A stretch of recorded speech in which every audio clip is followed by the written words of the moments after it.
The opinions, subjects, and entire content of the following Health Talk radio program are presented for general information and entertainment of our listening audience. Do not use this radio program to prescribe or diagnose. The information contained herein may or may not be applicable to any individual case. All listeners to Health Talk are advised to consult a medical professional for specific advice about any individual case and not to rely solely on material presented on this or any other medical program. Can't wait. It's time for Health Talk. Well, hello and welcome once again to another edition of Health Talk on the WYSL stations. As we try to stretch this summer out as long as we possibly can, doesn't seem to be able to decide whether it's going to be the endless summer or the endless rain.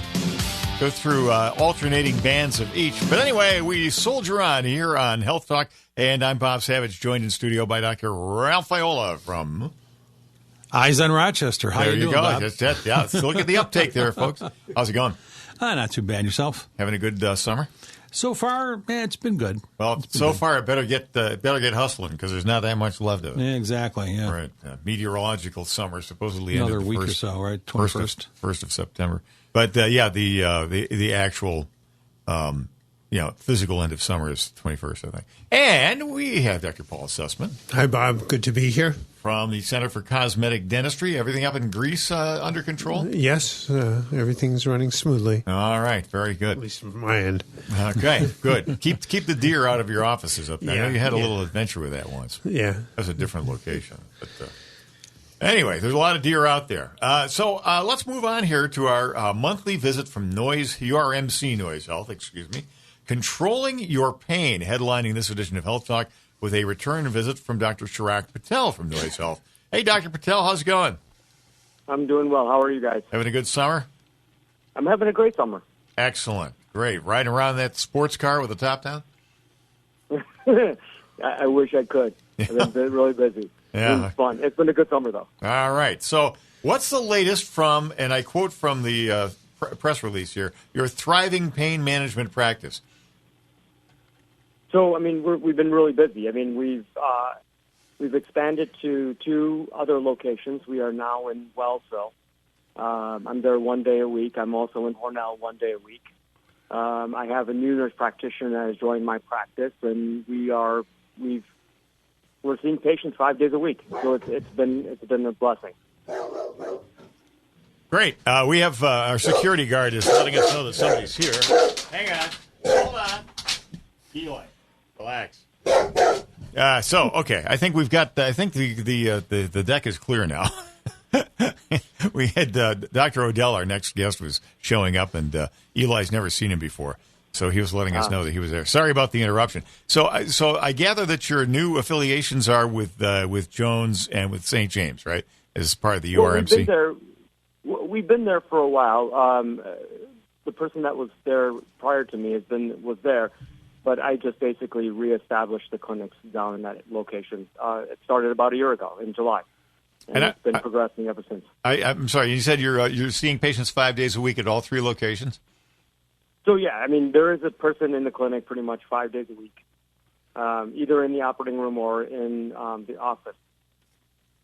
So, what do you attribute the fact that your pain management practice is so busy? Is there a lot more pain out there, or are people just like less willing to tolerate it? Or I know it's a complex issue, but let's expose it or explore. Well, I think it is a very complex issue. I mean, it's everybody's in. I mean, there is some sort of pain. Everybody's in some sort of pain. I think more and more we're becoming aware of it. More and more we want to do something to help our pain out. I mean, it may be through different modalities. So I think people are more willing to seek out to help themselves. We have Dr. Ralph Viola from Eyes on Rochester in the studio, Dr. Patel. Hey, how you doing? Hey, how are you? Not bad. So, when it comes to pain, and I'm sure there are more pain patients out there. They're either coming to grips with this and trying to do something about it. Maybe their insurance now covers it. But, there are so many ways to attack pain. And, I think it depends on where you go. There's the old saying, if you're a carpenter, everything looks like a nail and all that kind of stuff. So, orthopedists a lot of times will, find low back pain and think about surgery.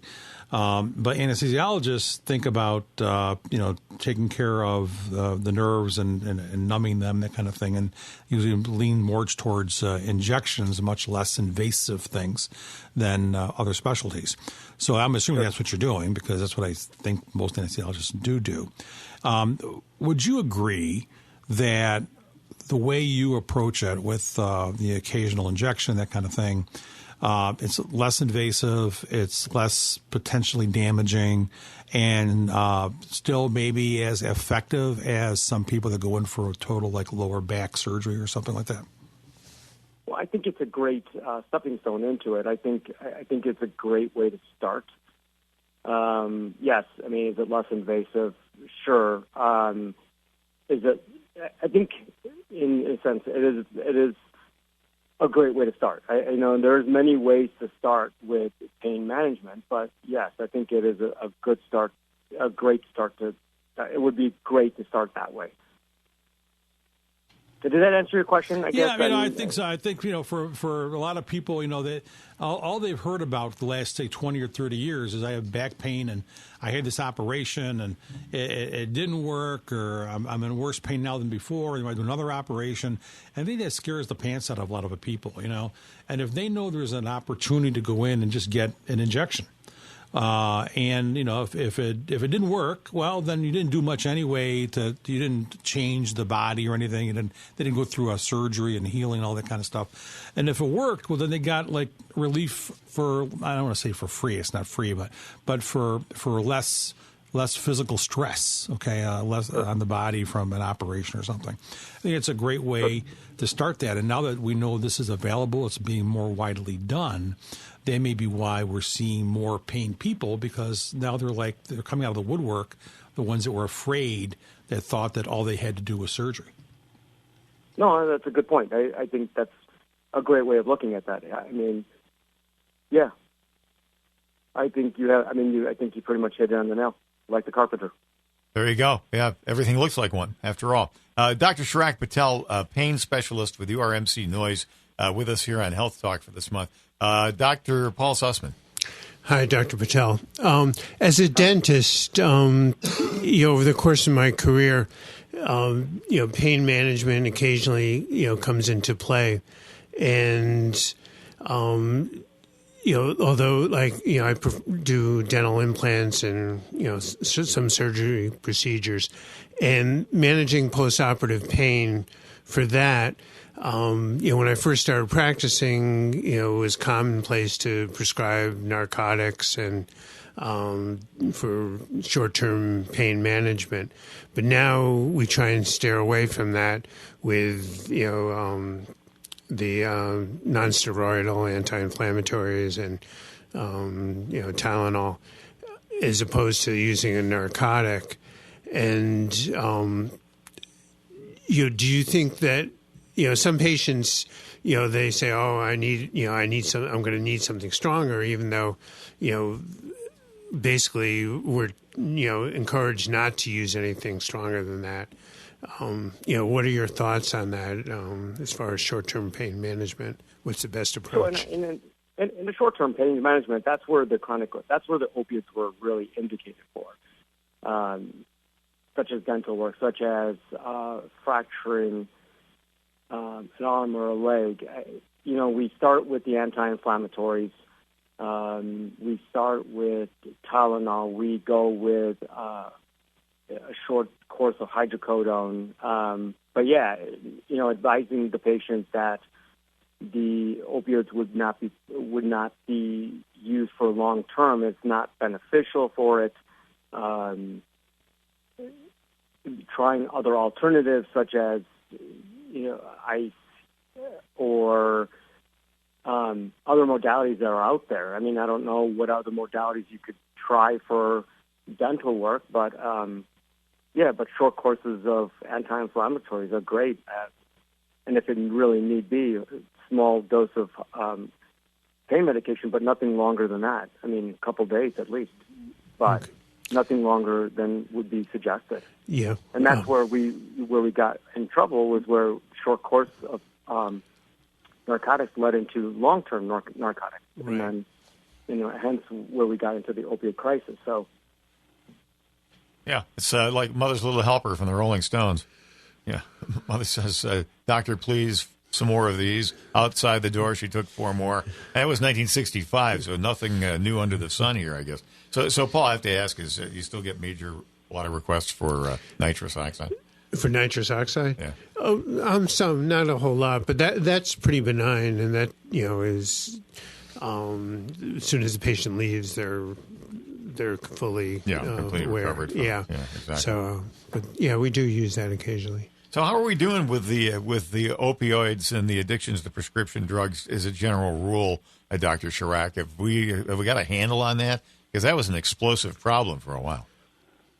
yeah, I don't know. I mean, I'm really not more into with the opioids. In dealing with opioids, I don't really know if we will ever fully get a hold on it. There are so many different studies coming out, guidelines coming out. It's just been very confusing, and it's confusing for the American population at this point. I think, will we ever get a control of it? I don't know. Right. I mean, the drugs are not going anywhere. They're always going to be hydrocodone and oxycodone, and their relatives are always going to be around. And there will probably always be an illegitimate use for those things as long as they exist. Is there anything new on the horizon here, Dr. Patel, that might be more benign and more beneficial? Right at this point, no, I don't. I mean, there are more and more newer procedures coming out on the forefront from pain management standpoint, but at this point it's a little complex to talk about it. But if people are more interested in talking about it, I would suggest making an appointment in the office. But yeah, there are more procedures coming out. There are more things that we can do to help patients out without having to consider surgery. Again, there's a time and place for everything, such as surgery, such as pain medication, such as injections. But yeah, I think we can, with a nice little discussion, we can go from there. Well, I think I'm pretty typical of the aging population of the U.S. And boy, I'll tell you, that brings the pain with it. Almost everybody my age has some form of arthritis, some kind of degenerative, joint, localized thing going on in their body, or they've got something else that's, maybe they need to go see Ralph Viola and have their eyes checked, or maybe they need to go see Paul Sussman because they need some dental care. But pain is everywhere. And then at the younger end of the spectrum, you've got more people competing in collegiate and high school sports and weekend warriors and home repair experts, quote unquote. They're always hurting themselves, and here comes the pain. Absolutely. I mean, pain lets us know that we're still alive. I mean, it gives us an indication that there's something wrong. And so, yeah, there's a wide variety of pain. I mean, from arthritic pain to nerve pain to, I can get into very complex details about it, but I mean, it just lets us know that there's something hurting, and what can we do about it? Right from there. Yeah, prevention is a good way to go. Do you get into that with your patients? I try, but a lot of patients that come to see me have been in chronic pain for a long time. They're trying to see what they can do after failing several modalities of treatments. And that's my role, is to get in there and try to help them out so they can live their lives better. So I assume that you work with people as far as occupational therapy and physical therapy as well. You send them out for that? Absolutely. Right. We work with physical therapists and occupationalists closely from many different areas, and yeah. Is there a category of patient, an ailment that you see most often that's really kind of galloping away as a source for chronic pain? Can you rephrase that? Are you talking more about low back pain? Are you talking about? No, I'm just wondering if there's a particular type of a pain, the source of pain that you're seeing more these days. That seems to be, epidemic. I mean, we're seeing more arthritic pain. I mean, as you mentioned, as people get older, right? I mean, degeneration of the spine, the joints. We are seeing a higher incidence of nerve pain due to some sort of nerve injury, diabetes, peripheral vascular disease. So, I mean, as we're living longer, there's more changes in the body that create different kinds of pain. So, yeah, there's a wide variety of pain that I've been seeing recently. Dr. Ralph Viola. So we just mentioned that, there's more and more people doing stupid things and they're getting pain and they're getting older and they're getting pain. And a lot of us would prefer to just handle it ourselves at home, at least temporarily, and not go to the doctor. But so aside from, taking a Tylenol or ibuprofen or whatever the over-the-counter drug du jour is in your home, at what point should a person say, this doesn't work, I need professional help? So, I mean, that's a great question, and everybody has their own breaking point. I've seen patients that have waited several months to try to see somebody. Some people have waited a couple of weeks. I think if the pain doesn't seem to get better within about a week to 2 weeks with Tylenol, ibuprofen, heat, ice, then talking to the primary care about what they could do next, going from there, getting x-rays, maybe trying some physical therapy, stretching exercises. I think, and then to see if they can try to beat the pain at that point. But the sooner they seem to talk to somebody, I think the better control of the pain they will have. So Dr. Chirag, but I think, I'm sorry, go ahead. Sorry. No, go ahead. No, I think we wait too long. I think, as we get older, we're said, okay, it'll go away, and it just doesn't go away. And then at that point, they don't know what to do at that point. So then you see that higher incidence of emergency room visits or doctors getting inundated with a lot of patients that are needing something. So I think the sooner we kind of take care of the sooner we address the issue, the sooner that we would be better controlled in our pain. But, of course, there are certain categories of pain, particularly locations in the body that require immediate attention. Somebody needs to take a look. For example, pain in the chest, pain in the neck, pain in your shoulders that doesn't seem to, doesn't go away, doesn't seem to be related to any kind of exertion or, overuse or whatever, anything radiating down your arms. That's potentially serious, right? Absolutely. Sure. Absolutely. Okay. Why don't you give us some contact information, if you could, and tell us, where they can get more information about your practice at Noyes and in Hornell and Wellsville.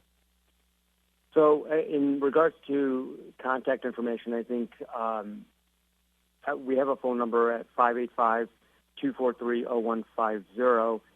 Our main location is at Noyes. That's where I'm solely based. I have extending offices out at Hornell and Wellsville. I think I don't have the numbers memorized, which I should, but they can contact my office at Noyes to find out further information if they want to seek more information. I think you can also go on the website. If we don't have any, we should have something on the website in regards to the numbers there. Gotcha. Dr. Chirag Patel, a frequent contributor here on Health Talk, thanks for being on the program again.